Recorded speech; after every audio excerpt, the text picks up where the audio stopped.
If I say it is a contestant number 3, we will go as further. Youth leader Gremsy Sequeira.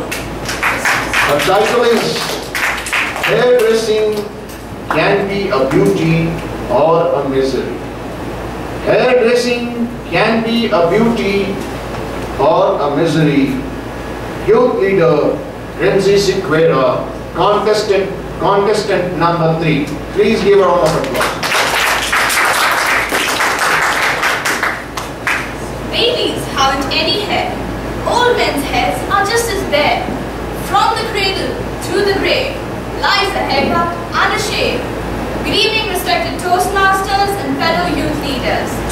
Do you all remember your worst haircuts? Well, my father must remember his. Why? Can you guess? Because I was the one who gave it to him. It was a lazy Thursday afternoon, and my father had just come back home from work. He was quite tired that day, so he sat down on a chair just to relieve himself from the stress he had to face a few hours earlier. Slowly drifted asleep. At that time, I was about 9 years old. I used to watch these shows on TV that used to have these fancy hairdressers all perming and straightening hair up. They used to go chop, chop, chop, and the model would look so pretty. So I decided to become a hairstylist for a day. Well, it might have been a mistake.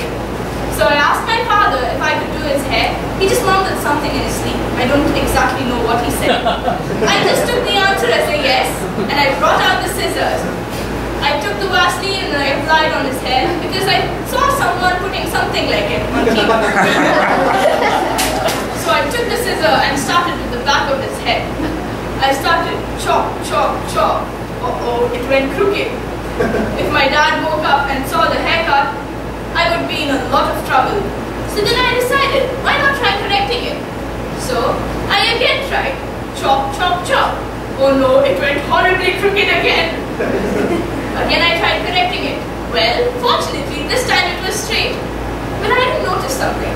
Then suddenly my dad woke up and his hand went to the back of his head and he had a mixed reaction of anger, shock and disgust. Can you all think why?